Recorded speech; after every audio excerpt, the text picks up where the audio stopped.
prison officials, sex is a complicated topic. I don't think you really crack down on homosexuality. You can't stop it. You can prevent it from happening openly. If the relationship is not causing a problem, generally we don't do anything with that. If they are not openly having sex, and I'm saying you can have a relationship that doesn't have sex involved. But Mason believes it's the lack of sex that leads to the unrest among inmates. That frustrates these dudes. It's not a man that I know from 8 to 80 right now that wakes up and don't have an erection in the morning time, because that's what happens. We're dealing with reality. So when a man wakes up, first thing comes to the man's mind, damn, I wish I was on the street. Damn, I miss my wife. But behind bars, sex can be a combustible concoction of desire, desperation, homophobia, and predatory behavior, especially at prisons as notorious as California's Pelican Bay. This is the last place they need to be sending a flamboyant homosexual, is Pelican Bay. Inmate Adolph Green was out on the Pelican Bay yard when our producer noticed him and asked for an impromptu interview. I'm flamboyant homosexual, the ones that prefer to try to fix themselves up like a girl. And we call each other girls. You understand? And some of the dudes around here, they call you girl, hey, come here, girl, and this and that. But then you have those that smile in your face and laugh at you behind your back. You walk around the track and you hear somebody call, look at that punk, that faggot. It's a bunch of disrespect day in and day out. Green told us that those who are open about their sexuality face retribution from other inmates. You have people that are undercover. You got people that are hiding in the closet, that's doing each other. But the minute they see somebody that's flamboyant, that's out, that they don't understand, then they have something against that. And to go through this here every day with a bunch of people telling you what you can and can't do, who you can live with and who you can't live with because of your sexual preference is wrong. Because half of the ones telling you not to do it are the ones that's doing it in the closet. And in this environment, sexual partners can turn into blood enemies in the blink of an eye. In here, you don't have no friends, I suppose. Because you can laugh and you can sit up and talk and play cards and dominoes and whatnot, but the minute something happens to you, they all go the other direction, leave you to die. And they got a lot of people up in here to call each other loved ones. I love you, I got love for you, you my homeboy. But the minute you do something that they don't like, they'll cut you. That's what Pelican Bay is about. But we've met many openly gay inmates who have little or no fear about being who they are. Yeah, they call me Amy. I chose that name, you know. I want to live my life as a girl. I've always felt like I was a girl. When we met Matthew Campbell, he was serving 12 years for armed robbery and assault at Kentucky State Penitentiary. But his troubles began much earlier. First time I went to jail was 15 years old. I burned the elementary school down. And it's pretty much downhill from there. And as an openly gay man, Campbell's time behind bars has had its challenges. Being gay in prison is really hard. I mean, it's hard enough to do time in here, but the fact that everybody knows that you're gay, there's constant pressure for, you know, sex. You have a lot of people here that, now that they're in prison, they resort to what they have to as far as sex. I have to say there's very few people here that are gay on the streets and gay in here as well. There's a lot of people that say they don't mess around, but then when they get you by themselves, it's like, hey, man, what's up? One of the things that struck me about Matthew was how comfortable he was in his own skin.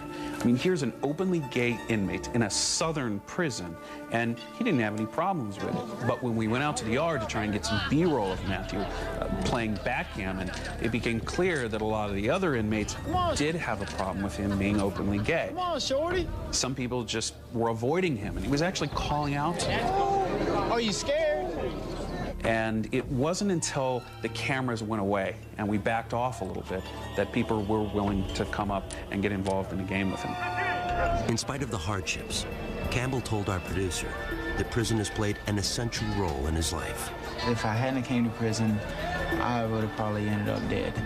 Now my family knows I'm gay. You know, I told all them when I came here So, you know, they all know what to expect from me now, and then, you know, it's like I told them, it's gonna be a different person. But before Campbell can prosper on the outside, he'll have to learn how to deal with perhaps his greatest temptation. And it has nothing to do with his sexuality. I'm fascinated with guns. You know, I find guns fascinating. And, you know, I get a gun in my hand, it's like, you know, it's trouble. Coming up on Lock Up Raw, Prison Love. We've been together about 2 years. I'm the wife.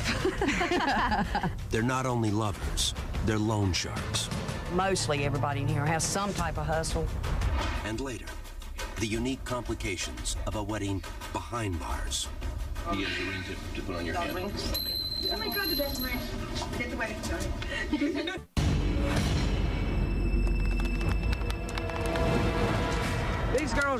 These girls right here is my homies. And damn right. Some of us been together here 4 years, some of us been together 5 years, some of us been together a long time on relationship, you see what I'm saying? If male inmates look for sex in secret, we found a different story when we visited the North Carolina Correctional Institution for Women. The female offender has a lot of needs, and part of that is to feel that someone cares about them. And that has a lot to do with them bonding. Because a lot of women have been abused, when the first time that they see somebody they think they care about them, they run to it. They don't take time to see if that person's really good for them or not. As a result, the prison places strict limits on intimate relationships. Ladies, y'all put some space in between y'all. It is a rule violation for inmates to have sex in prison. I love you! When we see it, then they are punished because of that. We can't have it. But we met one group of inmates willing to share their secrets for skirting the rules. They were led by Don Braswell, known around here as Heavy D. You mostly have 10-4s in here. Yeah, you very somebody that you can. 10-4s is like another inmate. Like I say, Chelsea, man, 10-4 for me and my girlfriend, man, while I go in here. You know I'm what gonna I'm fall out and have a seizure before. So she's gonna fall out and have a seizure. It's just easy to get them to 10-4 for them. You can give them maybe 2 or 3 cigarettes or a pack of coffee, stand there and watch. And some police knows what you're doing, so they don't care. That's why I tell you, the police. You got some police that's down with inmates and some police that's against inmates. While some inmates sneak away for quick sex, others, like Kathy Phillips and Devin Gann, seek long-term relationships. We have a good relationship. We've been together about 2 years. And for a relationship in here, it's good. Known couples aren't usually housed together, but we manage to connect sometimes. Yeah, there's a way around everything. When we met them, Kathy was 42 years old and serving 14 to 17 years as a habitual felon, with multiple counts of forgery, larceny, and resisting officers. Devin was 25 years old and serving 9 to 12 years for second-degree murder. It was a man that I lived with. He was a drug dealer. It was a robbery gone bad, and he got killed, and I left the crime scene with the guy who killed him because it was a bad situation. But in prison, the two women seem to have discovered a comfort zone. You get in here and you don't have anybody, you don't have anything, so you just sort of cling to somebody. And women are more affectionate or whatever anyway, so it looks like normal couples on the streets, but it's all women. Some look like boys. So yeah, they shave their head and they walk around like a little boy. Yeah, they even hold themselves like there's something down there. But any relationship in prison involves towing the line. A new couple, it's like the staff sort of zone in on them, give them a hard time, but then after a while, it's like, you know, they just get used to seeing you as a couple and they sort of ease off. I mean, you can't, you know, kiss in front of them or do a sex act in front of them, but they're not on you for every little thing. I respect the staff, they got their job to do, so I don't cross that line. In spite of rules against it, Kathy and Devin appear to be a picture of domestic bliss. I'm the wife. We spend our money together. I shop and get our stuff and cook our food every day and make sure she has her stuff. We do everything together, everything. You know, so whatever she's involved in, I'm involved in. Yeah. That includes the family business. Kathy and Devin are not only lovers, they're loan sharks. Whatever you give them, they owe you double. I started out with $10. Put the 10 out, pulled in 20 the next week, put the 20 out, pulled in 40 the next week, and I just kept doubling until I got on my feet and got stable. And it's a good hustle. Mostly everybody in here has some type of hustle because, I mean, a lot of people don't have help from home. And you have to survive in here. Prison's not free. They give you 3 meals a day and a bar of state soap, and that's about it. All your hygiene, your food, if you don't want to eat what's in the dining room, you pay for it. And if you don't have anybody on the outside sending you money, the only jobs here you can make money off of is probably 40 cents a day. 40 cents a day will never support you. So people do all kinds of stuff to make hustles. They don't have somebody on the outside, but there's all kinds of hustles. And loan sharking is one of them. But the loan shark lovers insist they never use muscle to extract payment. If somebody doesn't pay me, I generally just, I mark it up as a loss. I just don't deal with them no more. I tell my friends that loan shark, don't deal with them. You got some people in here that'll bust them in the head with a lock or something. I ain't down with that. Devin told us that she used to run an even riskier business. Before her, I had my own hustle that was pretty much staff related. Yeah. I would find weak staff, whoever I found in here, because they obviously can't find somebody on the streets to get hooked up with. And then I would play them to get some money. And then what? I'd continue to get money. Then she'd have them fired. Devin believes that the officers she seduced deserved their punishment. I have no remorse when it comes to that. I feel as though it's some type of perverted injustice. When you come in here and you think you can get a free lick off of an inmate and you have access to the free world. Yeah. I've gotten a lot of money that way. Yeah. But I've kind of cut that out in this relationship. Yeah. I'm retired. As close as Kathy and Devin were, they told us they have no illusions about a future together. We take it day by day. Yeah. There's no promises of forever or nothing like that. We're very realistic in our relationship. There's a lot of dreams and wishes, but we know that those aren't realistic. You know, We'll just enjoy today. Yeah.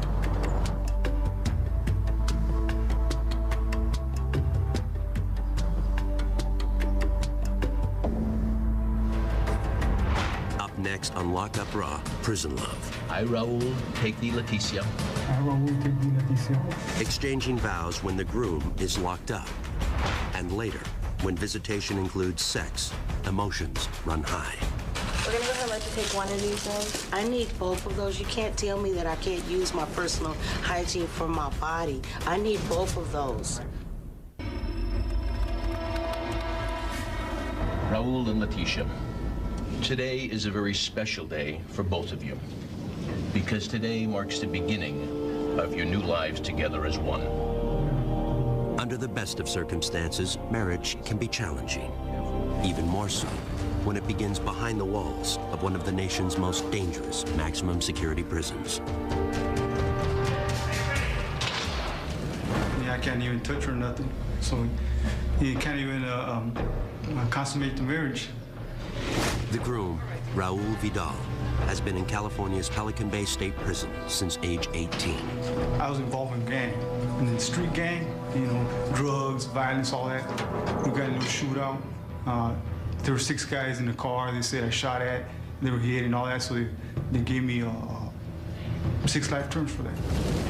Because of his gang affiliation, Vidal is assigned to the secured housing unit, where contact visits are not permitted. Right now, here together, you stand free and apart from all other people in this world, because right now you stand within that charmed circle of your love together. Vidal and his bride, Leticia Jaime, were childhood friends and had reconnected 5 years earlier.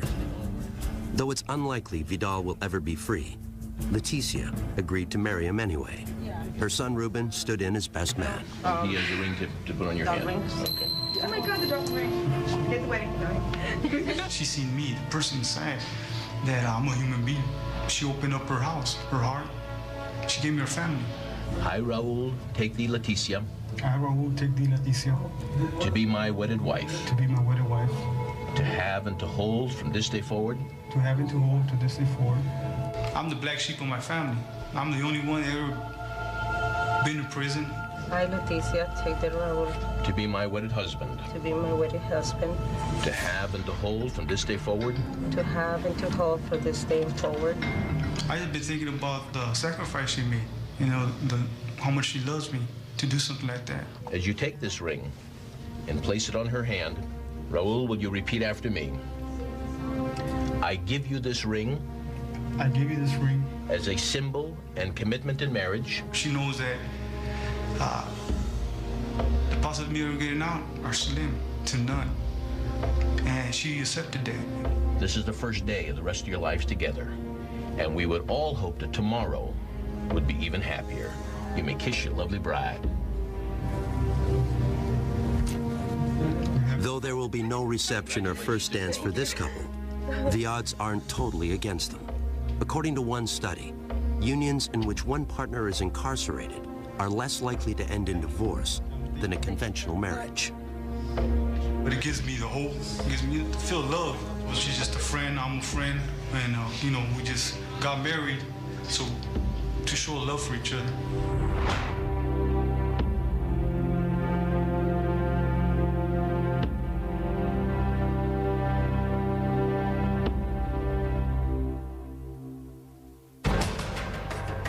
Next on Lock Up Raw, Prison Love. Just being cuddled up with a female makes you appreciate the little things in life. A rare night of physical intimacy for a convict and his wife. And later, I begin to hear people talk about, oh, she's got sentenced to death. She's going to die for the crimes that she committed. identical twins divided by death row.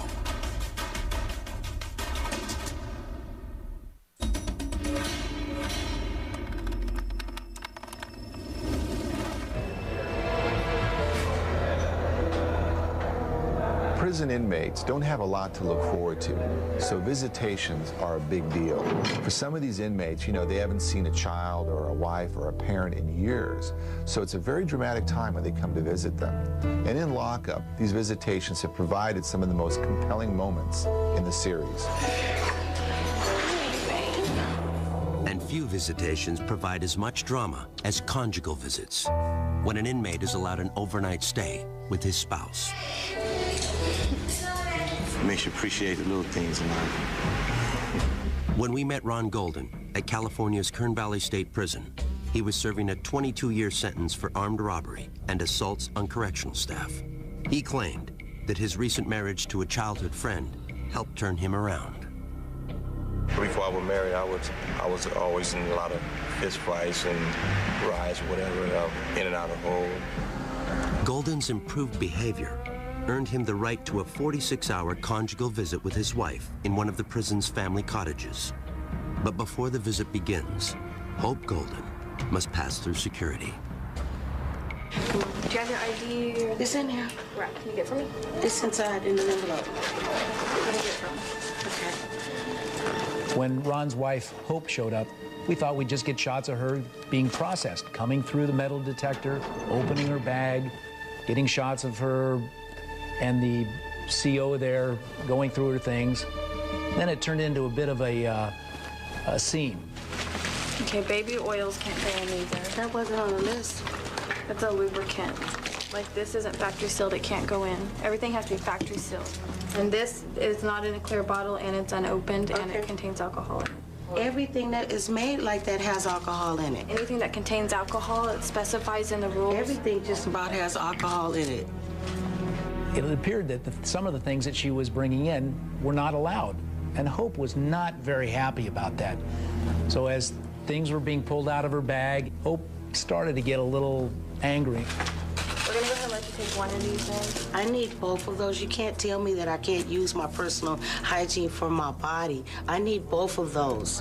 Okay, I just talked to my supervisor, and she said, Could I speak with her, please? Because you guys are going a little bit to the extreme. okay, I'm just letting you know the department's policy. And I'm asking you for some advice. You're asking me to come in here without any type of lotion or oil for my skin. I'm a woman. You guys are really going to the extreme right now. No products with alcohol are allowed. You need to abide by our policies, ma'am. After coming dangerously close to being denied her visit, Hope is allowed to proceed to the prison's gated conjugal unit. There's good things and bad things that you have to go through to get here. Hope Hope says the difficulties of a prison visit are worth it. I knew who he was before I started coming to see him at the prison, and I liked him then because we were friends first. And that's what made us bond as lovers even better. And it was special because we didn't make love till we got married. And that's something that I never did before. So I was happy about that too. What are you guys gonna do for 2 days? Well, we're gonna have fun. We're gonna probably do a lot of exercise, jumping jacks and stuff. Liar. Golden is finally escorted across the prison yard to the Family Visitation Center. His long-awaited reunion with his wife is just moments away. I'm feeling marvelous, extremely excited.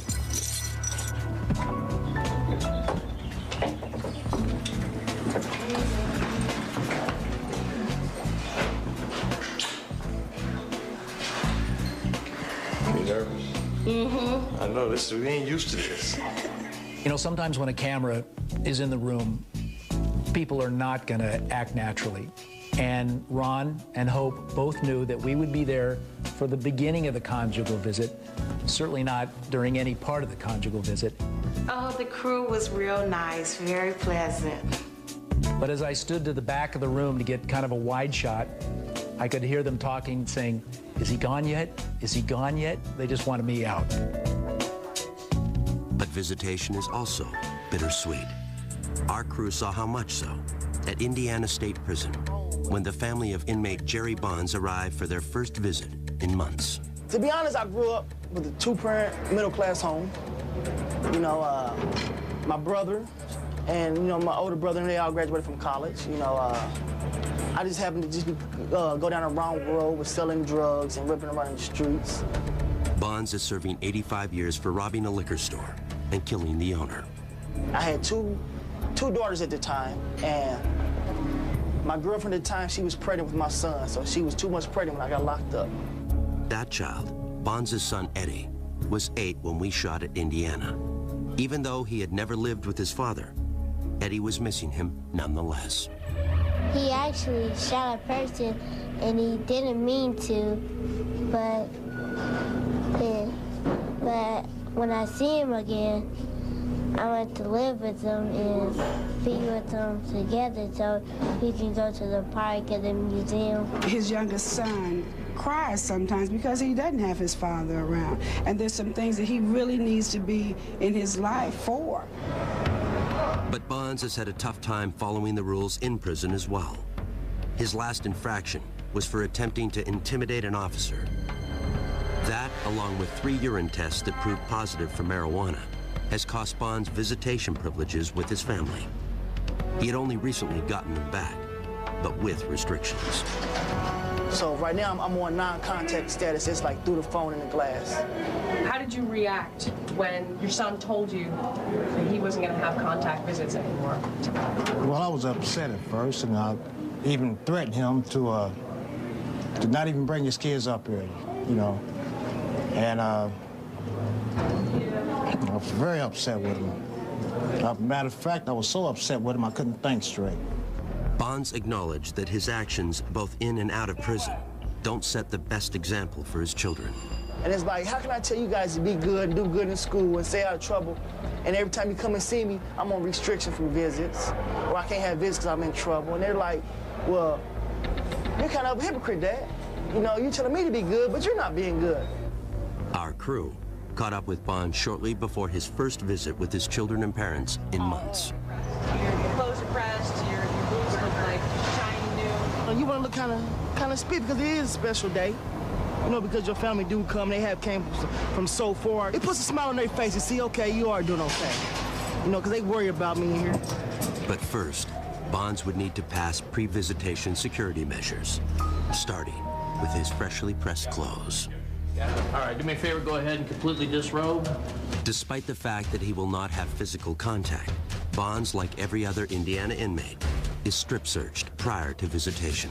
All right, this time open your mouth, please. Put your fingers in, spread your cheeks apart. Upper lip up, please. Lower lip down. Can you look inside your nose, please?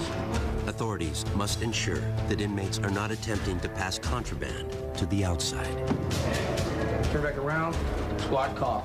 All right, go ahead and get dressed. Meanwhile, the Bonds family has to pass through security as well. And even though it was nearly a 3-hour drive to get here, Jerry Bond Sr. feels it's worth it.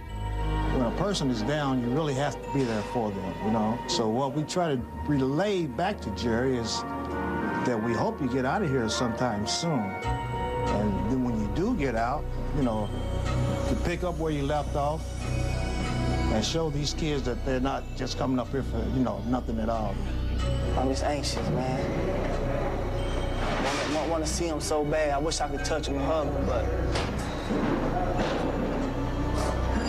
I guess this is better than nothing. Finally, the waiting is over. What's up, man? What's up? How y'all doing? Y'all looking cute. Thank you. Look up, let me see you. Let me get a smile, man. I ain't seen you in a while. How you doing in school? Which grade you going to, Eddie? Well, the hardest part is like seeing him behind the glass and he's in here and stuff. So I really want him to get out. When his kids can't hug him, like I told him, he's hurting his kids. You know, I can stand the hurt, but sometimes kids can't. What's wrong with Granddaddy? Let me speak to him. Hold on.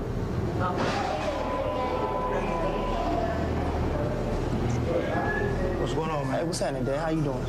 Staying strong? Yes, sir. Yes, sir. Hey, thanks for bringing him up for me, Dad, man. Well, I want to let him know that we love him no matter what, but make it easier on us when we come up here. We're in here with you. Don't make it to where we are locked up, being locked up. You know what I'm saying? Hey, I ever told you I loved you? I ever told you I loved you? I love you guys. And I'm sorry, okay? Would you guys forgive me? Limited to only 30 minutes, the visit hardly seems to have begun when it's time to leave. I love you. Y'all be good. Bye-bye. All right, stay strong. Yes, sir. I'm praying, hoping that this is the last time they had to come up here like this and see me behind the glass, because it's not a good feeling. Not a good feeling.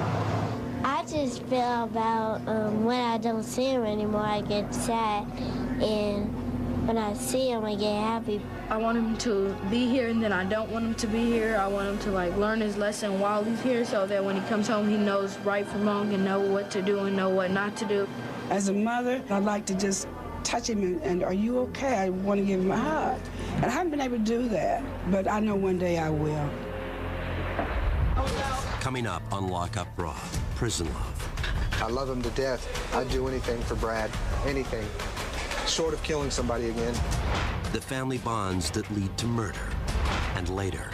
One of the first things that I noticed was something that I never thought that I'd seen a million years on a prison yard. And that's all of the cats. When inmates adopt. Especially when they're little babies and you can raise them up, pet them, you feed them, you watch them grow, and that's your cat.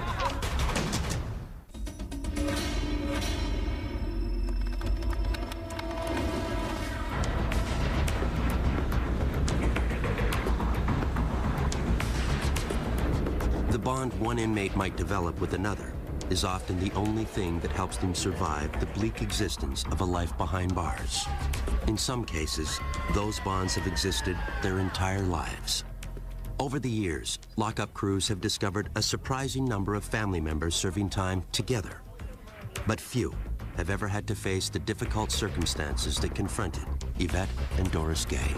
Being on death row was like I needed to be with my sister. The identical twins, both convicted of murder for helping Yvette's former boyfriend carry out a triple homicide, were sent to the North Carolina Correctional Institution for Women. Doris got a life sentence. Yvette was condemned to die. She told us about her first day on death row. I began to hear hurls and insults when I first got in the gate. I began to hear people talk about, oh, she's got sentenced to death. Oh, she's gonna die for the crimes that she committed. Even though they were housed at the same prison, the women were prohibited from seeing one another. But occasionally, Doris would catch a fleeting glimpse of Yvette. And I would go by the chapel, and I see my sister. She'll be in the window, and I'll walk by with a group of ladies, And everybody would say, well, Doris, there's your sister. And I said, God, there she is. And I said, Lord, I wish she was out here, you know. And I hated to go by there just to see her, and it hurt my heart, and I would ache. After 6 years of separation, Yvette's punishment was reduced to a life sentence, meaning she could leave death row and reunite with Doris. I was so excited for her, and she came and hugged me, and we were crying and kissing and hugging, and oh, it was just it was like a great reunion. I started crying. I got emotional, and I just began to praise God. Yeah. Though they can see each other on the yard, prison officials won't let the sisters share a cell for security reasons. They think we're the same person in the same dorm, the officers, and they get confused. It's interesting and kind of unusual for corrections because if you're not paying attention, you don't know who you're talking to. Is one of the reasons why we house them separately. Look how I look. Yeah, you look wonderful. You look wonderful. Yeah.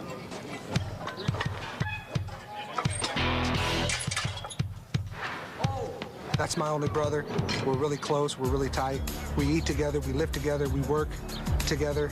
Our visit to the Anamosa State Penitentiary in Iowa led us to another memorable pair of siblings, Michael and Brad Love, whose lifelong allegiance drove them to kill. Growing up, I wanted to be him. You know, he's almost 4 years older than me, you know, and I see him running around drinking and breaking into stuff and doing whatever he's doing, and I'm like, I'm gonna be like him. That's my big brother, that's my idol. And so, you know, I kind of followed in the same footsteps. But as the Love brothers revealed to our crew, those footsteps led down a bloody path that ended at a holiday party in their trailer park. It was Christmas night, 1992. Me and my brother went to a party with what we thought were friends, but they tried to rob us to take the liquor that we had brought. And they just started beating me up. There was like 4 of them. They hurt Brad. I couldn't let him get away with that. They threatened his life, and I couldn't handle that. So we left, went to my trailer. I got a shotgun, my brother got a knife, a machete, and we went back out there and did what we did. I remember Mike standing there, and he had the gun pointed up at the door of the trailer. And one of the dudes looked out the window, and he was like, F you, or whatever he said, and boom, then he shot. So I shot 3 people, he cut up 2. We were both charged with first-degree murder, which carries a life sentence in Iowa. And that's it. Life means you don't ever get out. But Michael wasn't prepared to see his brother suffer that fate. Brad didn't kill anybody. I'm the one that shot and killed the guy. So I didn't think it fair for him to spend the rest of his life in prison. They come to me and say if I pled guilty to first-degree murder, they would plea bargain him down to lesser time.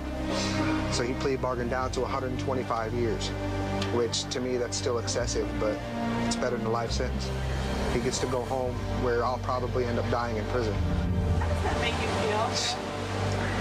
Makes me feel like a piece of really, man. You're my only brother, and because of something we did, and we did it together, and you know, he takes responsibility for his own actions. I don't know, man, it makes me feel like I'm that tall because I let it happen. I think in my mind that he's here because of me, so I carry that guilt around every day. He was 18, he turned 18 in county jail. He had a whole life ahead of him. He could have been a pro football player or a rock star, whatever he wanted to be. And I feel in my mind and my heart that I ruined that for him. And there's no way to explain how much guilt I carry around. The Love brothers were initially incarcerated together at another Iowa prison. But once again, Brad followed Michael, and the result was more violence. The last fight that we got into, this guy told on my brother for smoking weed. Mike told me, he said, here, I'm gonna go beat him up. He's like, I want you to shoot jiggers, watch out for us. I said, all right. So I was standing outside the cell, and Mike goes in there, and I don't know what made me do it, but I look in the window, and it was only supposed to be one dude in there, but there was 2 guys, and they was trying to get on Mike, and I was like, no, you know, that ain't gonna happen. So I ran in there, and I grabbed the other dude and beat him up pretty bad, and then they shipped me out, and then that was it. Yeah, it sucked. Brad was transferred to Anamosa, only to find a long-lost relative was already doing his own time there. My father was in here messing with kids, and You know, I ain't cool with that. And he tried talking to me, but I told him, I said, dude, I just can't, I ain't got no respect for you for what you did. I hate that. That's the worst crime that you can do, including the crime that I did of murder. I think that's worse. In 2003, their father died of a heart attack while still incarcerated. When their mother became ill, authorities approved Michael's request to be moved closer to her home, which reunited the brothers at Anamosa. It's just excited to see him again, man. It was, you know, it's my brother. Can't ask for a better to hang out with. The Love brothers may have found their place, but as we learned, their bond has yet to face its ultimate test. I'll never see him again. Once he gets out of prison, that's it. I'll never be able to visit my brother again because of Iowa law. Anybody on paper or parole can never visit anybody while they're incarcerated. Yvette and Doris Gay know all about that. Since our visit to the North Carolina Correctional Institution for Women, Doris has been paroled. The soonest she will be allowed to visit Yvette is in 2012, when her probation expires. Brad and Michael Love have more time. Brad is currently eligible, but has not yet made parole. So we're going to spend as many years together here as we can. I love him to death. I'd do anything for Brad, anything, short of killing somebody again. Coming up on Lock Up Raw, Prison Love. These cats is their kids. And you mess with one of the cats, I mean, these cats is their family. That's all they've got. The special bond between prisoner and pet. It's like anything, treat with love and respect, it'll treat you with love and respect back.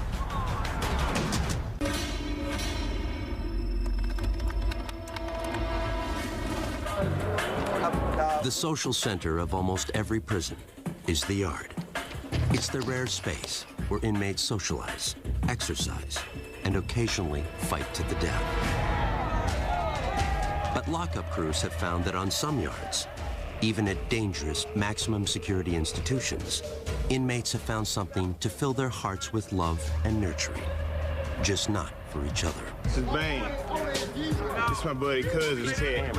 Nobody's family home cat is, I could see, could be happier than these cats in here. One of the first things that I noticed when walking out of the yard in Kentucky was something that I never thought that I'd seen in a million years on a prison yard. And that's all of the cats. They were all over the place. Nobody remembers exactly when dozens of stray cats began to adopt Kentucky State Prison as their home. And as our crew discovered, the inmates were more than happy to adopt the cats as pets. Especially when they're little babies and you can raise them up, pet them, you feed them, you watch them grow, and that's your cat. They're like a kid. It was really amazing to see all of these felons, the guys that were in the state's maximum security penitentiary, with cats climbing all over them. They had them up on their shoulders, they were petting them constantly, and it was really interesting how the inmates had developed very, very nurturing relationships with these cats. We've got all kinds of cats, and you've got these guys here that these cats is their kids. And you mess with one of the cats, I mean, it's just like messing with my kids at home. I mean, these cats is their family. That's all they've got. And like any proud parent, the inmates shared photos of their favorite felines. We cat lovers up here. Now here comes one. This is a monster right here. People had specific cats, and if you didn't want anything to happen to that cat, the last thing you were going to do is commit an act of violence that would send you to segregation where you couldn't care for it anymore. So in this funny little way, the cats contributed to a lower level of violence on that yard. The vet comes once a month. You can buy dry food and medicine and toys and stuff like that. So guys work hard at their jobs to earn their money, and they'll spend it on. And sometimes their bet deal's 60, 70, 80 bucks. Takes everything they've got. Come on.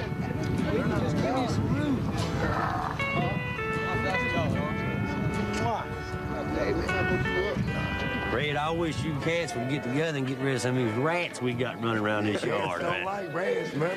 Yeah. The people rats. Now, you leave the little bitty mice alone. We found an even more unlikely bond at California State Prison, Corcoran. It's like anything, treat with love and respect, it'll treat you with love and respect back. We were just kind of out on the yard shooting, and I looked over it and I saw these guys petting something. And at first I thought it was like a kitten, and it ended up it was a gopher that they had tamed.